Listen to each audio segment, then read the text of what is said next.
오늘 읽었던 이사야 29장은 남유다 땅 히스기야가 왕으로 있을 때 하나님이 그 땅을 향한 책망의 메시지라고 할 수 있습니다. 히스기야 시절에 두 개의 큰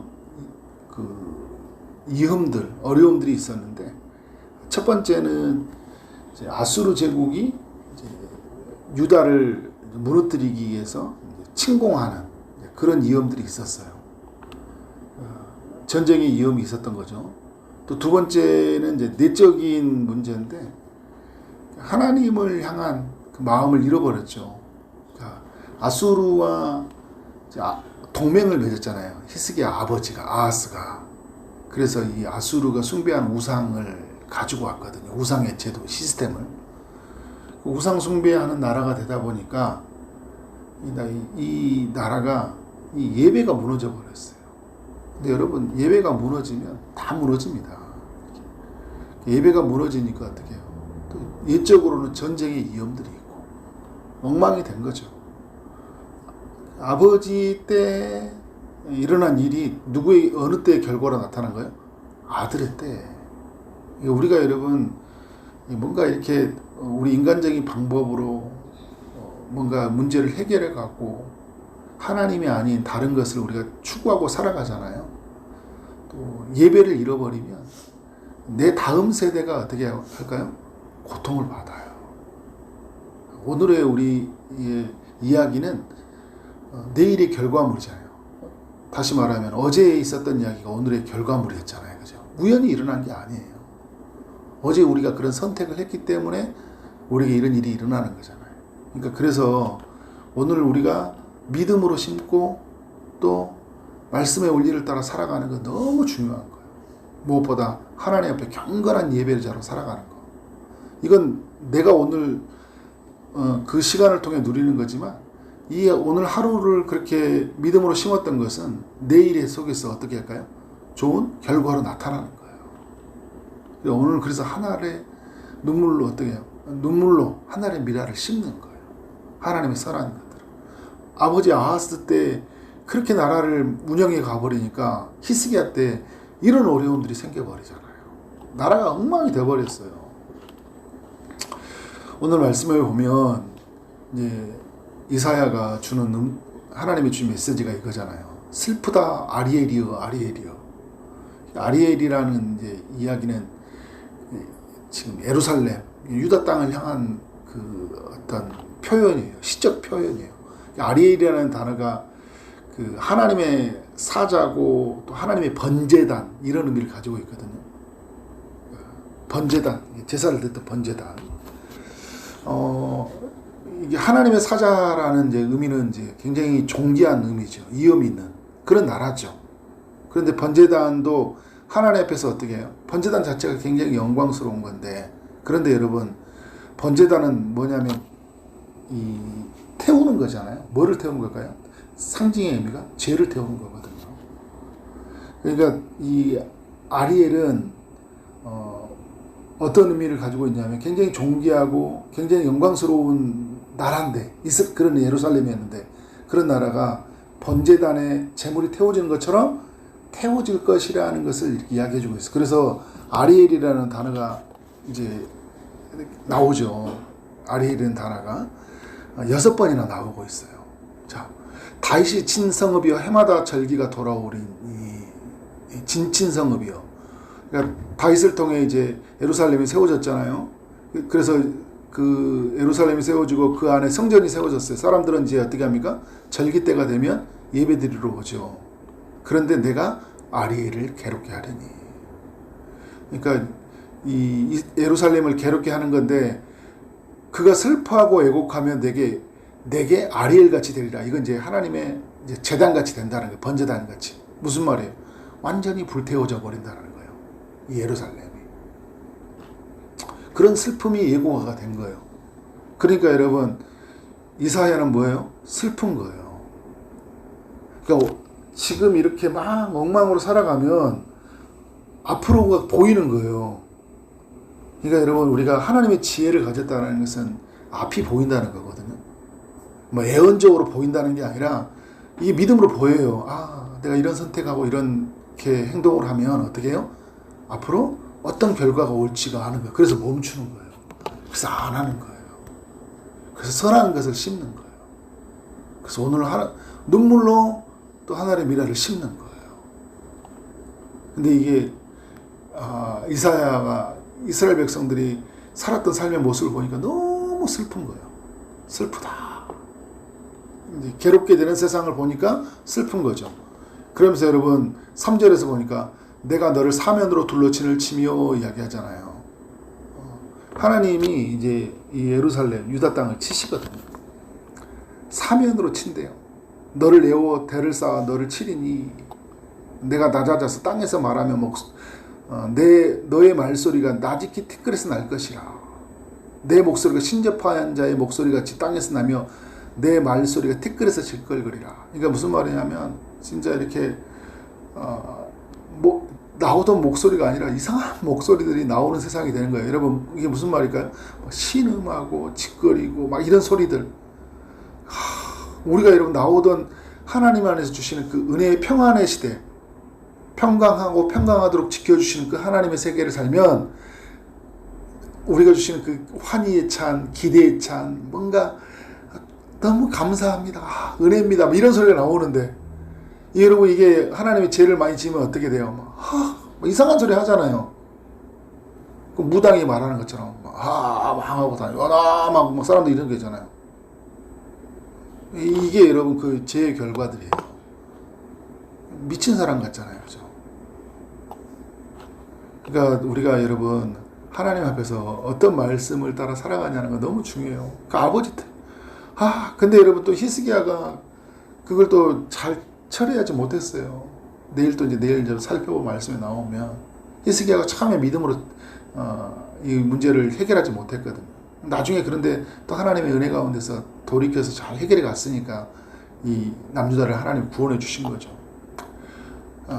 그래서 여러분 5절부터 이렇게 8절 내용은 어떤 내용이냐면 이제 아수르라는 나라를 통해서 하나님이 이제 이스라엘 쳤는데 그 아수르는 그럼 어떻게 하냐? 하나님이 아수르도 친다는 거예요.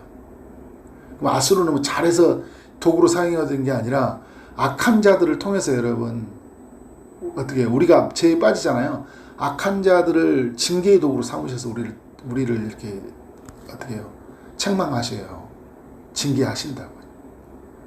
그러면 그 악한 자들 어떻게 하나님이 그들도 징계하신다. 이제 이런 내용이에요. 근데 9절부터 이제 이스라엘이 가지고 있는 그 죄의 결과들이에요. 죄의 결과를 어떤 세상을 맞이해야 하는지를 보여주고 있어요. 여러분 그래서 죄의 싹슨 말하잖아요. 죄의 결과는 사망이요 이야기하잖아요. 그러니까 죄는 어떻게? 반드시 그 값을 치러야 돼요. 그래서 우리가 은혜의 시대라는 게 뭐냐면 그 죄의 값을 누가 치르셨어요? 예수님이. 죄의 값은 사망인데 피 흘림이 없으면 사함이 없다. 히브리서에서 말하잖아요. 우리의 죄를 용서받기 위해서는 뭐 어떤 일이 있다고요? 피가 흘려야 돼요. 구약에서는 짐승이 피가 흘렸는데 신약에서는 누가 피를 흘렸어요? 예수님이 피를 흘렸어요. 근데 어떤 일이 있냐? 죄의 결과가 이런 거예요.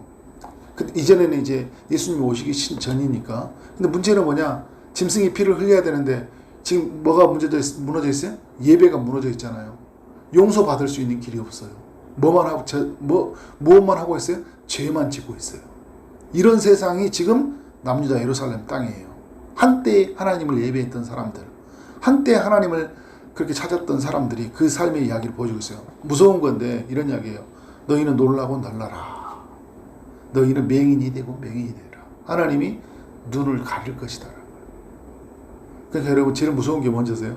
안 보이는 거예요. 안 보이는 거예요. 왜 이렇게 마음대로 죄를 짓까요? 하나님이 안 보이니까. 믿음의 눈으로 보이면 어떻게 우리가 그곳을 가고 어떻게 그런 행동을 해요? 어떻게 그런 말을 하고 살아요? 못하죠. 안 보이니까. 맹인이 돼요. 그들의 체함이 포도주로 말미암이 아니며 그들의 비틀거림이 독주로 말미암이 아니더라. 그러니까 여러분 막 그 취하고 비틀거렸죠. 그런데 이게 뭐냐면 술로 막 비틀거렸던 게 아니라 영적으로 완전히 분별력을 잃어버렸다라는 거예요. 영적인 분별력. 그게 삶이 막 흐트러지고 어떻게 해요? 비틀거려요. 그러니까 술도 안 먹었는데 막 그러는 거예요. 그죠? 그럼 술 먹으란 소리예요? 아니잖아요. 그죠? 누구 앞에 나가는 거예요? 하나님 앞에 나가는 거죠. 10절에 대저 여호와께서 깊이 잠들게 하는 너희 영을 너희에게 주사하게. 깊이 잠들어. 그러니까 여러분 영적으로 잠자는 상태가 있죠. 잠자는 상태. 아무것도 들리지 않습니다. 깊이 잠들어 있으니까. 예배를 와도 말씀을 펴도 한 장이 못 넘어가요. 한 글자가 못 넘어가요. 기도의 자리에 앉아도요. 한마디가 안 나와요. 한마디가 안 돼요. 예배 때요. 하나님의 임재를 전혀 못 느껴요. 공동체의 모임을 가는데 그 모임에 주님이 하나님이라는 사실이 인정이 안 돼요. 그러니까 여러분 어떻게 해요? 마음대로 말해버려요. 마음대로 행동해버려요. 집에 가서도 여러분 그래요. 그것은 우리 하나님의 임마누엘의 집이다.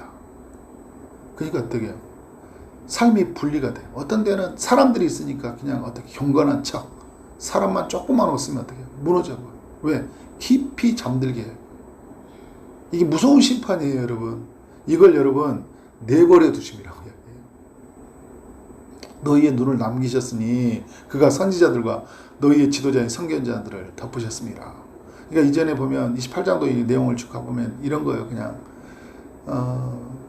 선지자들 하나님이 그러니까 이스라엘이 죄를 지니까 말씀을 전하는 사람들 있잖아요. 그 사람들을 덮어주니까 어떻게 하는 거예요? 아무것도 안 보이는 거죠. 아무것도 안 보이는 거예요. 말씀을 이렇게 전해주는 사람들 있죠.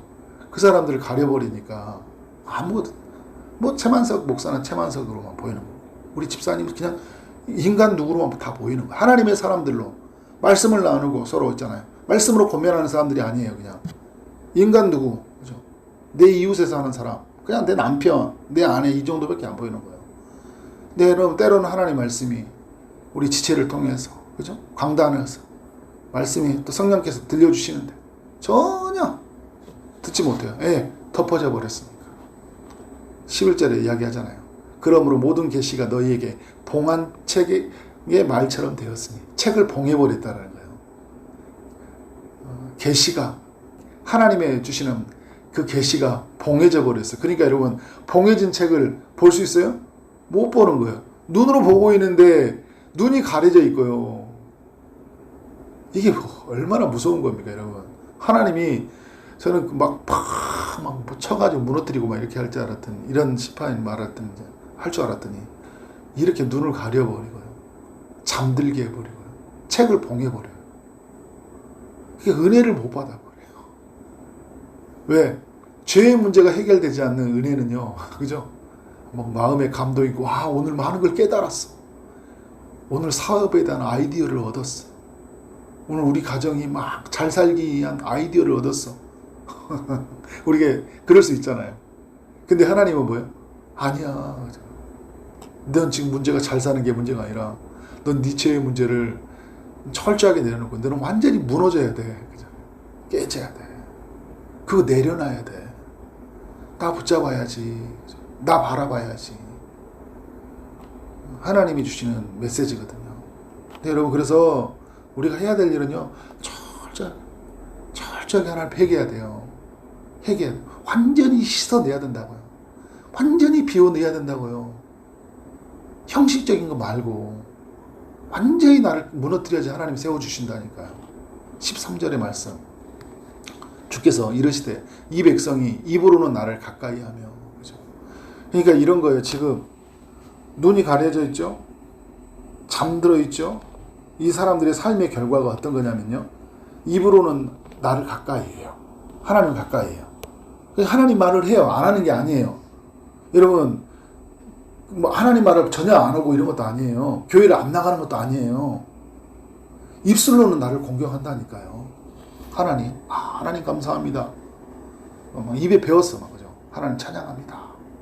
근데 뭐예요? 그들의 마음은 내게서 멀리 떠났대요. 멀리 떠나 있대요. 우리가 하나님이 없어요. 그냥 멀리 떠나 있어요. 그러니까 빌리 하이빌스 목사님이 말했던 아무도 없을 때 나는 하나님 누구인가? 이런 질문을 책이 있거든요. 아무도 없을 때. 그러니까 여러분 기도하는 시간 때 그때 나와 하나님과의 살펴보면 알아요. 그리고 아무도 없을 때 하나님이 나한테 어느 위치인지 알아요. 멀리 떠나 있어요. 멀리. 그들이 나를 경외하면 사람의 경험으로 바라짓음을 받습니다. 그러니까 하나님의 말씀으로 듣지 않고 사람의 말로 들으니까 여러분 입술로는 공경하는데 마음으로는 공경이 안 되는 거예요. 왜? 말씀이 들려오지 않아요. 하나님으로부터 말씀이 들려오지 않으니까. 그래서 여러분 저는 우린 그런 것 같아요. 하나님 말씀이 들려오지 않잖아요. 우리의 귀에. 우리의 내면에 울림이 있지 않고 하나님의 임재가 느껴지지 않으면 저는 그때부터 엎드려야 된다 생각해요. 엄청 울어야 돼요. 기도의 자리 여러분 너무 잘 오셨어요. 근데 기도의 자리에 오는 건 너무 잘했는데 기도의 속에 하나님의 임재를 못 누리게 되면 어떻게 해요? 하나님 도와달라고. 혹시 제 문제냐고. 그죠? 이게 하나님의 말씀이 들려오지 않냐고. 제 가슴에 인생을 뚫고 오지 않는 말씀, 나를 지배하고 나를 이끌어가고 나를 통치하고 내 가정을 이끌어가고 하는 말씀이 되달라고. 그죠? 죄를 들춰내고 그래서 하나님 앞에 회개하고 자복하고 통회하면서 그런 하나님의 임재를 누리는 신앙생활이에요. 그러면 여러분 어때요? 이게 하나님 나라거든요. 이런 하나님의 나라는 반드시 자라게 돼 있어요. 자라나게 돼 있어요. 변화가 일어나게 돼 있어요. 이건 사도 바울이 경험하고 이사야가 경험하고 나중에 히스기야가 경험한. 그러니까 여러분 이제 18절에서 이야기해 주잖아요. 에레미야가 뭐까지 보고 있냐면 우리가 회개하고 하나님 나라를 맞이했을 때 이제 바로 이제 예수님이 오시는 세상을 맞이해 주고 있는데 그 회개하고 우리가 여러분 죄인 낮아졌을 때 우리가 예수님 구세주로 만나게 되잖아요. 우리가 완전히 죄인 줄 알았을 때 그때 주님을 만나거든요. 예수님 만나요. 구주의 예수님이 구세주로서 우리를 이렇게 세워주셔요. 이렇게 이야기하잖아요. 18절. 그 다음에 못 듣는 사람이 책의 말을 어떻게 한다고요? 들을 것이며 하나님의 말씀을 듣게 된대요. 귀가 열려요. 어둡고 캄캄한 데에서 맹인이 눈을 볼 것이다. 그리고 겸손한 자에게 여호와로 말미암아 기쁨이 더하겠고 사람 중 가난한 자가 이스라엘 거룩하신 이로 말미암아 즐거워한다. 말씀 우리의 마음을 울리는 거예요. 그렇죠? 겸손하게 하나님을 맞이하게 되는 거예요. 이런 세상을 주님이 우리에게 예비해 주고 있어요. 그러니까 오늘 우리 이 세상 맞이했잖아요. 그죠? 우리가 철저하게 죄인됨을 인정하고 구세주이신 메시아 예수 그리스도를 바라보면서 겸손하게 우리를 낮추면 어떻게 한다는 거예요? 눈이 떠지고 다시 말씀이 이런 거예요. 하나님의 은혜의 세계가 보이는 거예요. 믿음으로 보이는 거예요. 그리고 그 말씀이 내 길을 뚫고 오는 거예요. 인생을 뚫고 오는 거예요. 그죠? 마음에 뭐가 생긴다고요? 기쁨이 더해진 거예요. 무엇을 가졌기 때문이 아니에요. 여러분 말씀이 들려오기 때문에 그때 기쁜 거예요. 무엇이 여러분 우리에게 좋은 데 가서 좋은 거 먹었기 때문이 기쁜 게 아니라고요. 말씀이 보이고 은혜의 세계가 내 속에 보이고 그죠? 들리고 마음으로 그 영이 느껴지니까 얼마나 여러분 우리가 이런 시대를 살고 있다는 게 감사합니까? 그런데 이런 시대를 도래했음에도 불구하고 이런 걸 못 누린 건 뭐예요? 여전히 내가 나의 하나님의 구세주인 것을 인정하지 않고 내 힘으로 내 생각으로 하나님 없이 사니까 은혜를 못 누리는 거예요. 그죠? 철저하게 낮아지는 이 새벽이 되어지기를 주님 이름으로 축원합니다. 아멘.